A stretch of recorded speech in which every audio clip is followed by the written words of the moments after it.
नमस्कार साथियों, मैं कुणाल आप सभी का संस्कृति आईएएस यूट्यूब चैनल पर स्वागत करता हूं।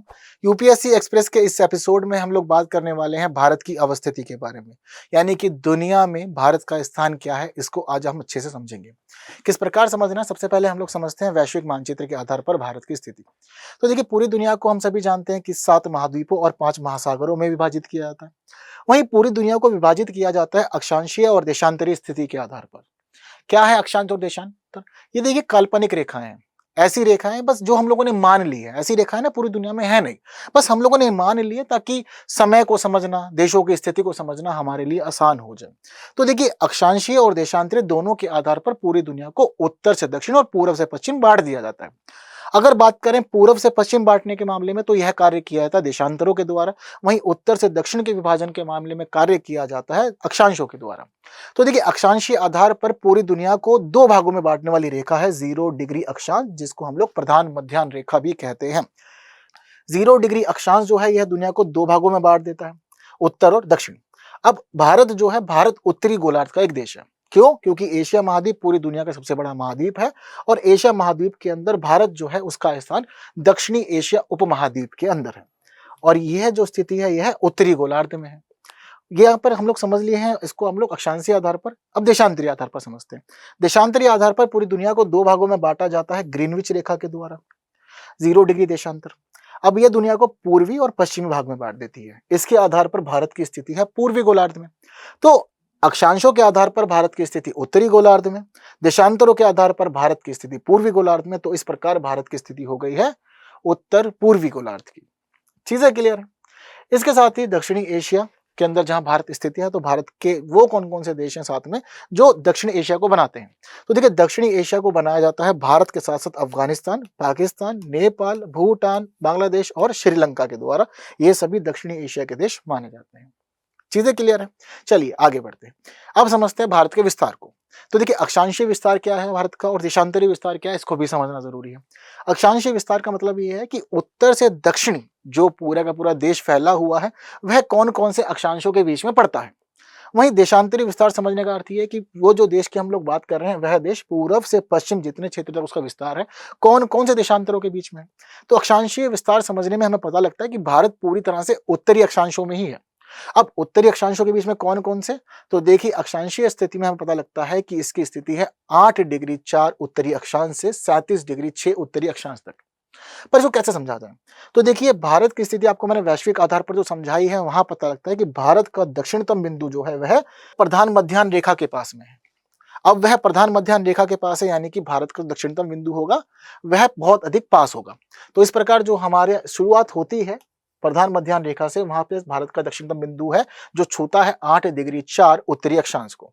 वहीं भारत का जो उत्तरतम बिंदु है, यानी कि सबसे नॉर्थ वाला जो पॉइंट है, वह छूता है जाकर के 37 डिग्री 6 उत्तरी अक्षांश को।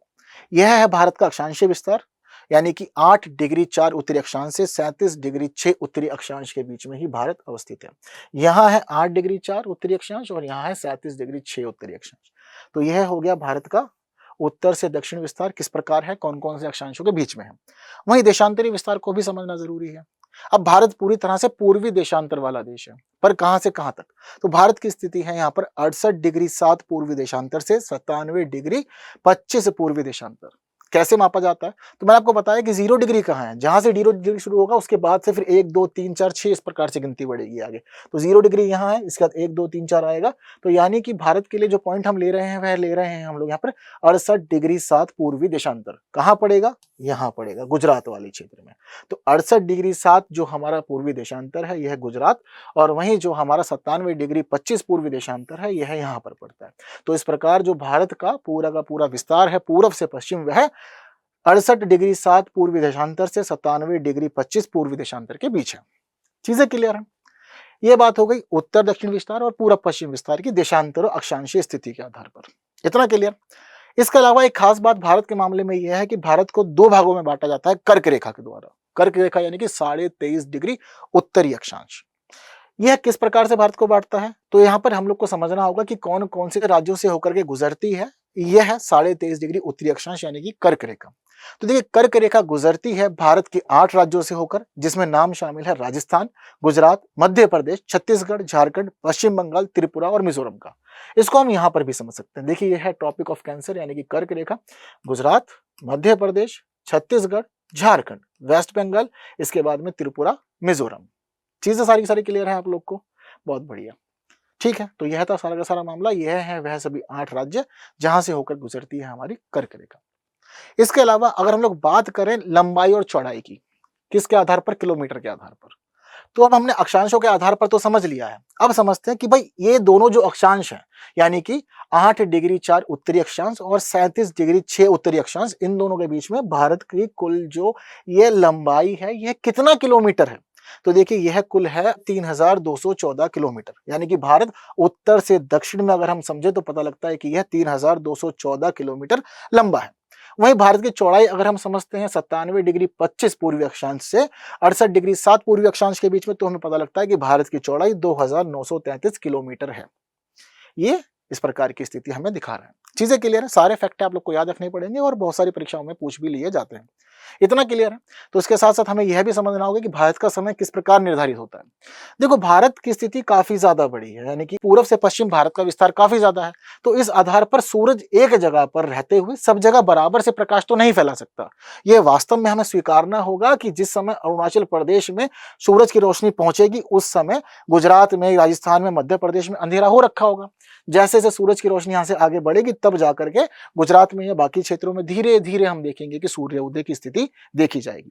पर सबसे पहले भारत में अगर हम बात करें सूर्योदय कहाँ होगा, तो अरुणाचल प्रदेश में होगा।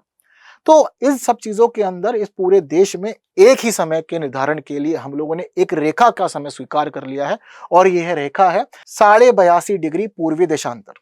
तो 82.5 डिग्री के आधार पर ही पूरे भारत का समय निर्धारित होता है। यह ही है हमारी मानक समय रेखा। ये कहां से होकर गुजरती है? तो इसके लिए एक खास पॉइंट माना जाता है कि यह इलाहाबाद के निकट मिर्जापुर से होकर गुजरती है, और इसके आधार पर ही चलता है पूरे देश का समय। लेकिन इसका अर्थ ये नहीं है कि हर जगह पर सूरज की स्थिति सेम है। जहां पर सूरज के अकॉर्डिंग 12 बज रहे होंगे, जब सूरज जहां पर सर पे होगा, तो पूरे देश में ऐसा होगा, यह बिल्कुल भी संभव नहीं है, क्योंकि सूर्य की अक्षांशीय और देशांतरीय स्थिति बदलती रहती है। ठीक है, तो इस वजह से क्या होता है कि अलग अलग जगह पर सूर्य की स्थिति अलग होती है, पर पूरे देश में सभी चीजों के मैनेजमेंट के लिए, पूरे देश को एक समय के आधार पर चलाने के लिए हम लोग एक रेखा के आधार पर ही पूरे देश की घड़ियों को सेट किए हुए हैं। तो जो 82.5 डिग्री हमारा यह पूर्वी देशांतर है, इसके आधार पर ही पूरे देश में समय निर्धारित होता है। लेकिन उस सब के बावजूद अगर हम माने कि अरुणाचल प्रदेश और गुजरात के बीच समय का कितना अंतर है, तो लगभग 2 घंटे का अंतर होता है। 1 घंटा 26 मिनट के समय का अंतर होता है अरुणाचल प्रदेश और गुजरात के बीच में। ठीक है, इतना क्लियर है सभी लोग को? बढ़िया। तो इतना ही आज की वीडियो में हमें बात करनी थी भारत की अवस्थिति के बारे में। ऐसे ही और बातों के लिए बने रहे हमारे यूट्यूब चैनल पर, क्योंकि ऐसी वीडियोस और लाई जाएंगी और आपको हमारे देश से जुड़ी हुई बहुत सारी अच्छी अच्छी जानकारियां दी जाएंगी।